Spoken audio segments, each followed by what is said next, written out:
Good evening and welcome to Tucker Carlson Tonight. I'm Mark Stein. Tucker is off celebrating Boxing Day, which is deplorably un-American of him. We hope you all enjoyed a Christmas respite from politics, but it hasn't taken long for things to get back into full swing. This morning, motivated by a story he saw here on Fox, President Trump lashed out against the FBI over the infamous salacious Trump dossier.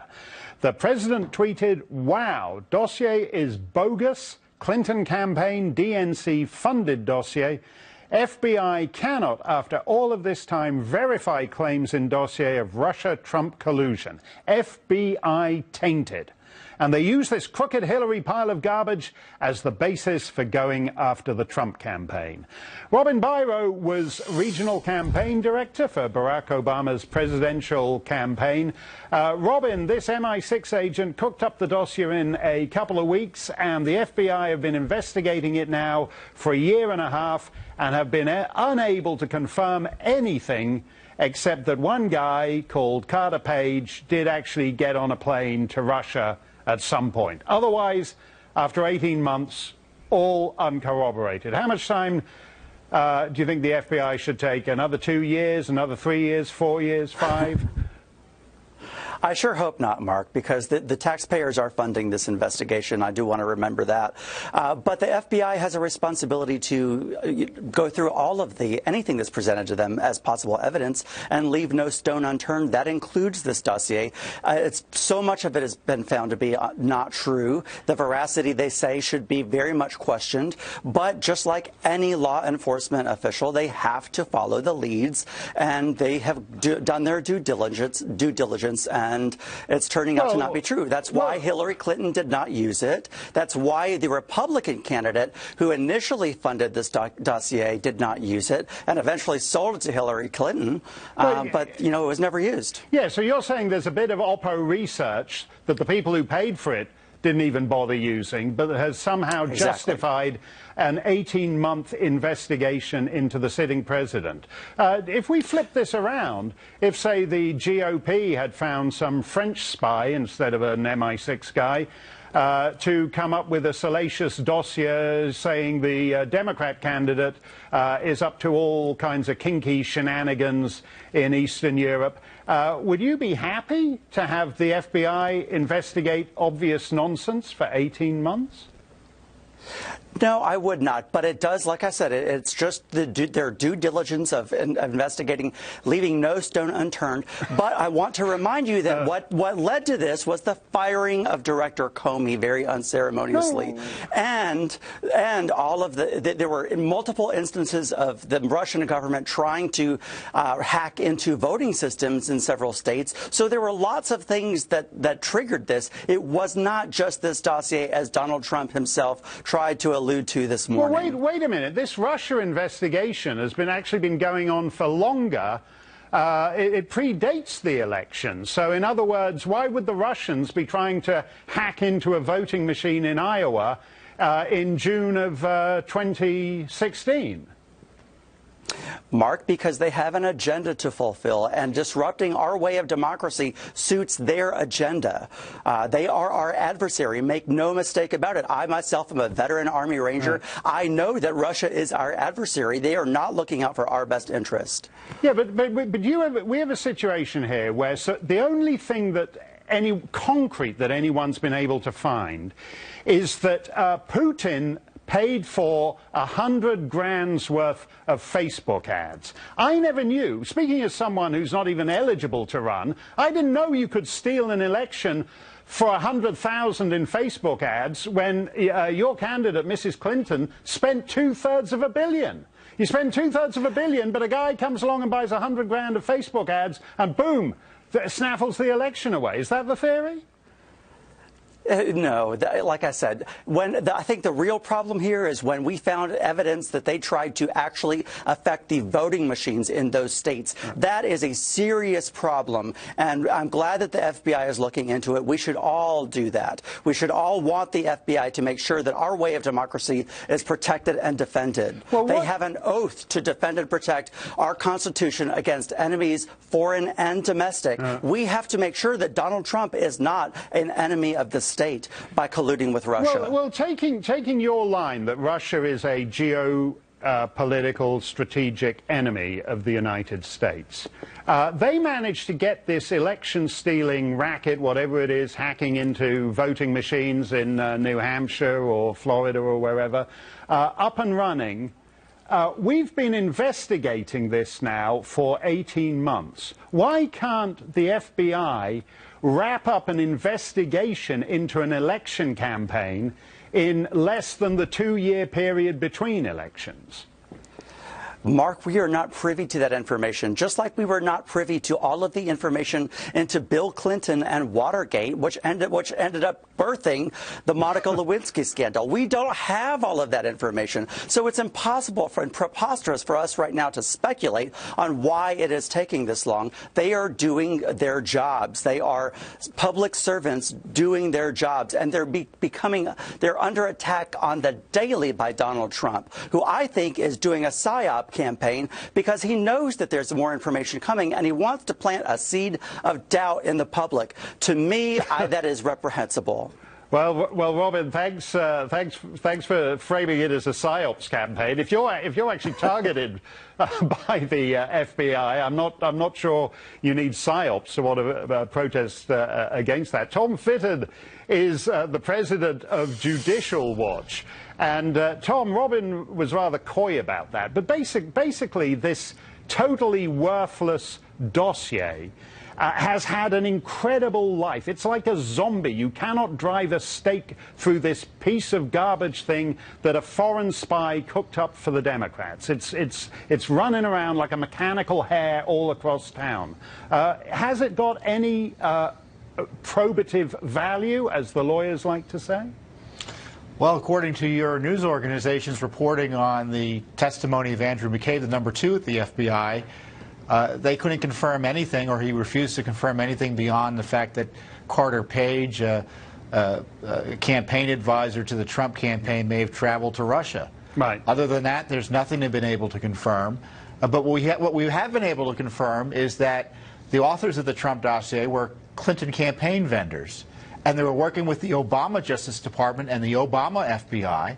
And the FBI of the Obama administration was, the leadership there was vehemently anti-Trump, it's now evident.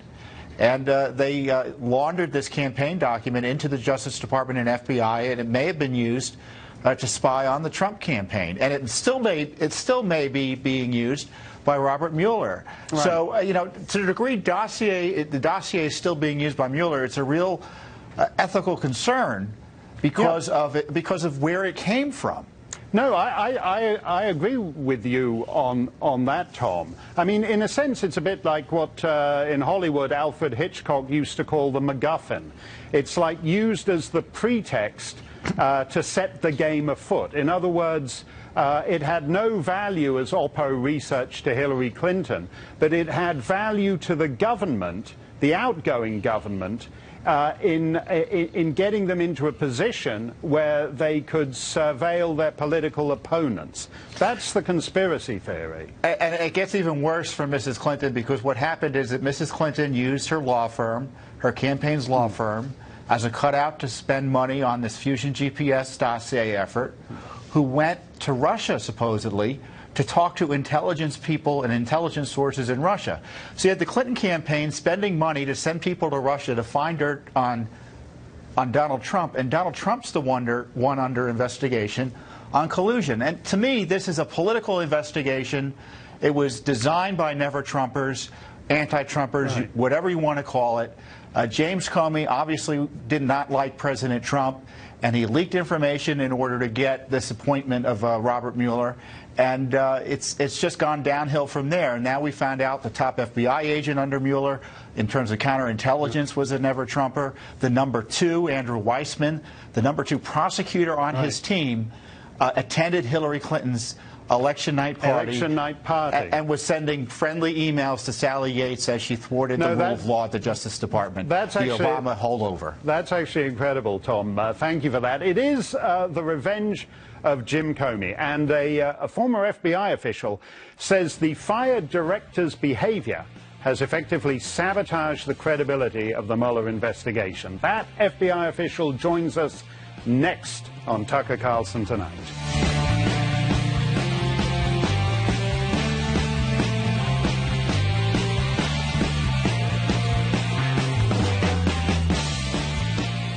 Special counsel Robert Mueller has dominated dozens of news cycles with his investigation into alleged Russian meddling in U.S. politics. But that's not the only DOJ investigation going on. Inspector General Michael Horowitz has spent a year investigating how Jim Comey and the FBI handled their investigation into Hillary Clinton's email server. Horowitz is the one who found Peter Strzok's text messages to his paramour bashing Donald Trump. Chris Swecker is a former assistant director at the FBI. He says Jim Comey's conduct last year has become a trap for Mueller's own investigation. Chris, I guess to use the president's words, whether or not the FBI is tainted, Mueller's investigation has been tainted by the revelations about these never-Trumpers in the previous investigation. Well, Director Mueller is living with some of the things, some of the decisions and bad judgment of former Director Comey, who was in the position for 4 years before Director Mueller was appointed special counsel. And what's happened with Agent Strzok and his paramour is not helpful to the investigation, wherever his investigation is going. With 38 years of experience in this business around criminal investigations, I can tell you a good defense attorney can make something out of this alleged bias. Yeah, that's that's critical if any of this stuff ever winds up before a jury. You lay the blame on Comey. His behavior since being removed from the Bureau, and indeed during the last couple of years before that, seems like a man temperamentally unsuited for the job he held. Is that a fair estimation? Well, frankly, I was surprised at his judgment and his behavior. He had a good reputation. I think the agents liked him. He's very personable, and I dealt with him in my capacity as head of the FBI's criminal division. But the judgment that he displayed and the rules that he broke when he made a prosecutive decision as the FBI director and then announced it in great detail to the American public, instead of handing that investigation off to Loretta Lynch, who, if he thought was conflicted, could have recused herself and passed it down one notch, was just monumental bad judgment. I think a series of cascading events have that is what has drawn the FBI into politics. Let me ask you about that, because if a crime winds up in the county courthouse, a policeman investigates it and the county attorney decides whether to prosecute it. In this case, the policeman and the county attorney were the same person, Jim Comey. Is that unusual in the Bureau's history? Very unusual. If you look at the Justice Department procedures and the FBI's procedures and the Code of Federal Regulations, there is a separation between investigations and prosecution. The FBI will predicate an investigation with facts. They'll open it up. They'll conduct the investigation. They'll consult with the U.S. attorney. But the final prosecutive decisions are always made by either the U.S. attorney or someone within the main Justice Department. That's just the way it works. Let me ask you this, because as I understand it, there's about 35,000 employees of the FBI. Yet the same handful of people investigating one presidential candidate, Hillary Clinton, then seem to transfer seamlessly to investigate the other presidential candidate, Donald Trump. Do you think that's best practice, as it were? No, I don't. Obviously, former Director Comey thought that was his A-team, so he had them transition very quickly to the Russian investigation after what I thought was a very half-hearted non-investigation of Hillary Clinton's emails. So that investigation runs out, supposedly, and then it seems like a good percentage of that team was assigned to the Russian investigation with all the baggage that they brought with them. Yeah, you'd almost think it was like one investigation, get Hillary off the hook and if that doesn't work, get Trump onto it. Chris, thanks very much. Interesting to hear from a former number 3 G-man during these recent years. The United Nations got a fat lump of coal in its Christmas stocking this year, courtesy of the Trump administration. UN Ambassador Nikki Haley has announced a $285 million cut to the UN's budget for 2018. The US pays 22% of the UN's overall operating costs. Dr. Alan Mendoza is Executive Director of the Henry Jackson Society, a British think tank. Dr. Mendoza, how are these supposed cuts to America's UN largesse playing in London and elsewhere in Europe? Well, not well. I think they've played about as well as the American decision to recognise Jerusalem as Israel's capital. This is not the most popular policy in Europe, but I've got to be honest, I think the Americans have done the right thing here. You're looking after your own financial responsibilities, and you're making it clear that it won't be business as usual at the UN, and things have to change. Well, to go back to that Jerusalem vote that you just mentioned, isn't that actually part of the problem with the UN, that it's a very lavish body for striking attitudes? And that doesn't matter whether it's the Organization for Islamic Cooperation or the European Union. They all swan into the General Assembly and strike an attitude on Israel and then stick US taxpayers with the tab for it. I mean, is there any purpose to a body such as that?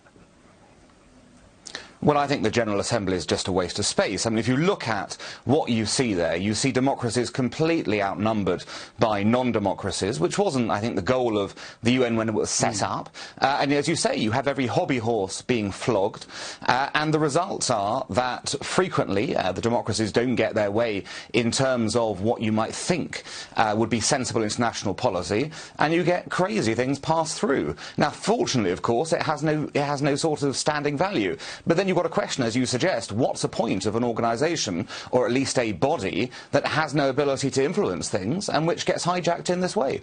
Meanwhile, back in the real world, the Islamic State has lost 98% of its territory. And yet that's barely made the papers because nobody wants to give Donald Trump the credit for it. Well, I think this is the big story of 2017. It's been the defeat of the so-called everlasting caliphate. And indeed, Donald Trump and, of course, the American military must take a lot of responsibility and praise for this. But you're right, it doesn't come across in terms of public understanding, or certainly political elite understanding. But I think we will feel the impact of this going forwards in reduced terrorist attacks, of course, a reduced threat going forwards from radical Islam and other such matters. So, yes, I think the world does owe a great debt to Donald Trump, and indeed to all those who have prosecuted this war to its ultimate end point. What's your solution to the UN? Because it's basically the World War II victory parade. It's America, Britain, France, Russia, plus China. And if you want to reform anything, various of those parties object.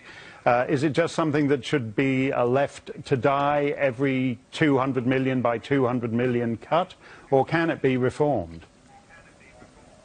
Well, I think you've hit upon something there, which is that the way to reform it is not to try and get consensus, because it's impossible. Which power, say, of those 5 alone will give up their veto power and look at that? Which group will want to sort of, succumb to less influence? It can't work that way. But I think the way's been shown, in a sense, by this budget cut. You've got the ability now to reform the step and say, we don't think this works. We're not funding it anymore. And if you don't fund it, then it won't go forwards in that way anymore. So the power is there.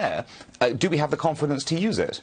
That's always the question. They like their money. Dr. Mendoza, those UN diplomats. California Governor Jerry Brown has good news for the immigrants of his state. You can commit a felony, and he'll still try to keep you from being deported. We'll debate that story next on Tucker Carlson Tonight.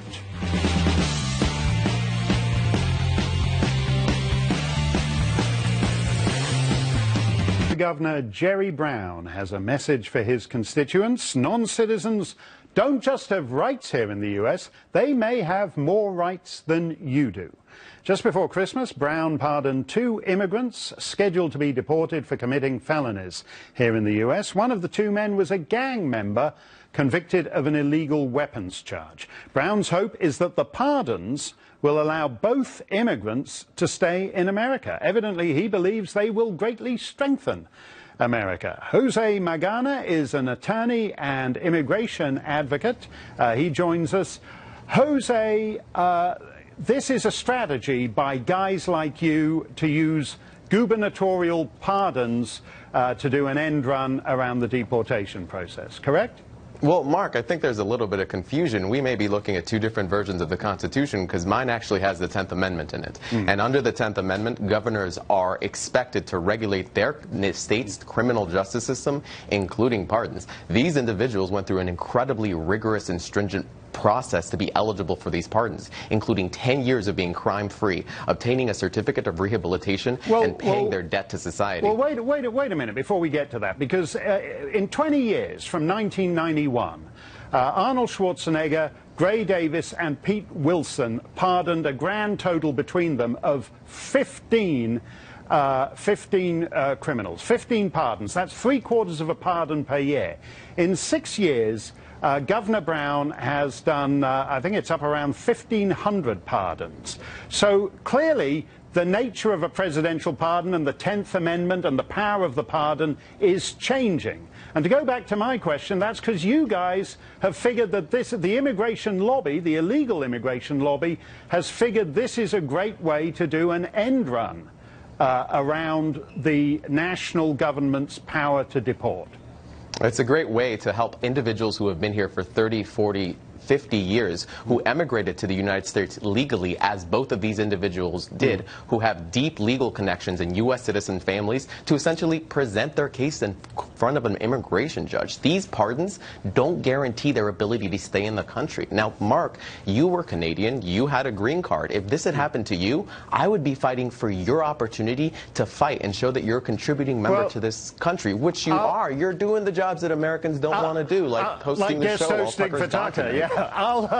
I'll take you up on that, because some twit at the border tried to deport my little daughter. There was no there's no kind of sentimentality about legal immigration in certain respects. But you know as well as I do that when a citizen commits a crime, you're stuck with the citizen.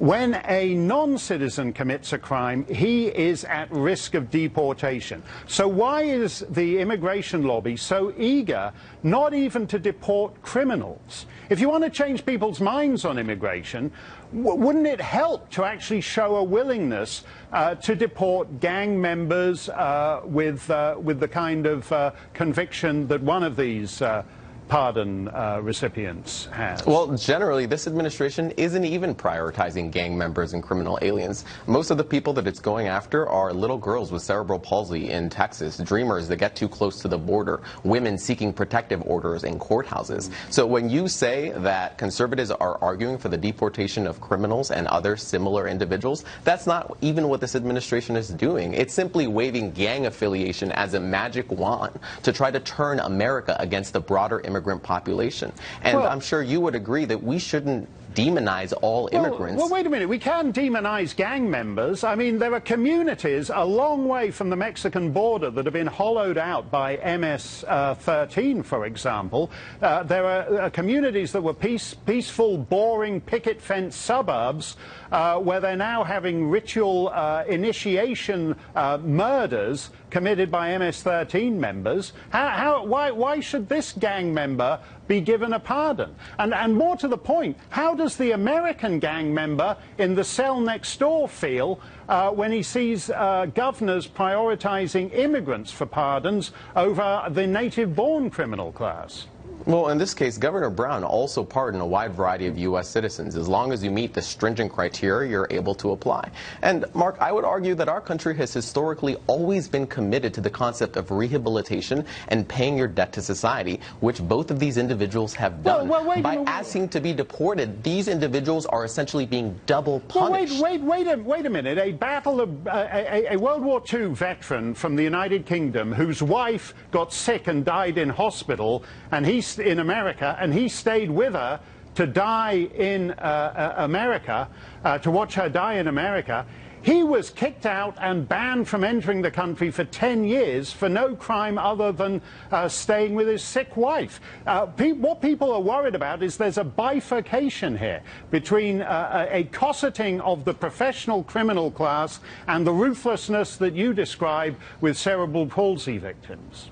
You know, this administration has also consistently deported Mexican veterans, and I'd like them to return. I'd like the specific case that you mentioned to return. Now, if you want to be mad about pardons, be mad about the commutation that President Trump did last week for a meat packer who had exploited and trafficked 400 undocumented immigrants, including children. So what we're basically saying is we're fine with pardons for people exploiting immigrants, but not for the immigrants themselves? Come on, Mark. Well, you know, that's not where this stops, Jose. As you know, there's a strategy behind this, and that strategy has got the cooperation of a lot of Democrat governors and the immigration lobby. But thanks for coming on the show.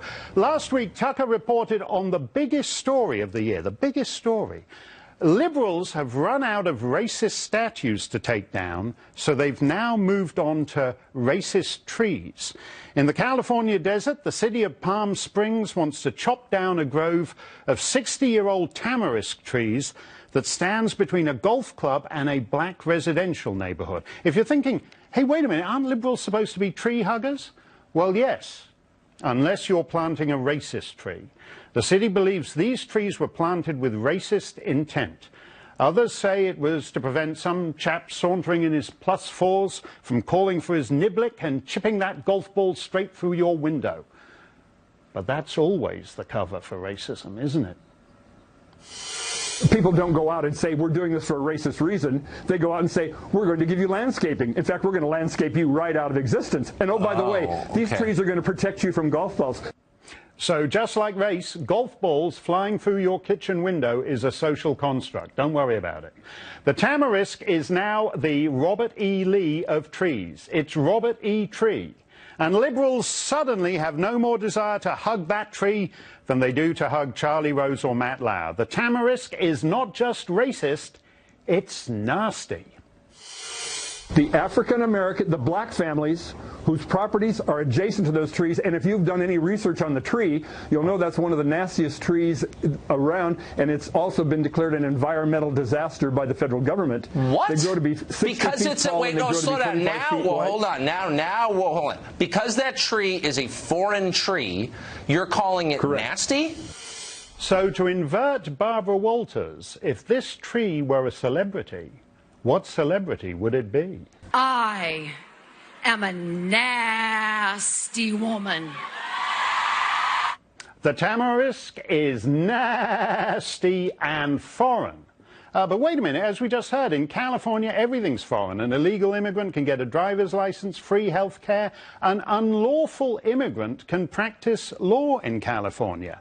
The one thing he can't do is stand on the edge of a golf course covered in foliage. On that, everyone's a nativist. Okay, so are you a nativist now? And yeah, when it comes to vegetation, absolutely. Eucalyptus trees have become a real problem with tipping over in the storm. So liberals are in favor of open borders for people, but not for trees. Tamarisks are found all over the Muslim world, but this is one Muslim ban they're willing to support. When you come to America, you can bring your prayer rooms, your hijabs, your mosques, your Sharia law, but you better leave your tamarisk back in Tamariskistan. Not in my stand, says California. You can have your choice of female head cover, but not of tree cover. You have to assimilate with American trees. Because just like certain excitable young men of an extremist persuasion, the tamarisk is prone to self-combust. Tamarisk trees themselves have been explosive during these fires that have been happening. So not only do we have the aspect of the traditional, the origin of the planting of these trees being to separate the black and people of color community across the street after their homes were demolished, by the way, by the city of Palm Springs under racist conditions. So just like a Klansman, the tamarisk stands on your lawn and sets everything alight. As the old Christmas carol says, O tamarisk, how racist are thy branches. What can we replace the tamarisk with? A nice stand of eucalyptus? Yeah, I think your guest last night mentioned eucalyptus, so it's interesting your guest tonight is saying no eucalyptus. Democrats a decade ago, more trees, less bush. Democrats now, less trees, more open space to keep an eye on Harvey Weinstein and Kevin Spacey. Now, you might think liberals have finally flown the coop launching this war on trees. They're literally out of their tree. But what if they're right? What if this really is the root cause? What if trees are racist? Here are the 3 most forested states in the Union. And here are the whitest states in the Union. Coincidence? Americans are spending hundreds of billions of dollars to attend college, but is it worth it? Tucker will be back after the break to talk to a professor who says sending everyone to college is a huge mistake.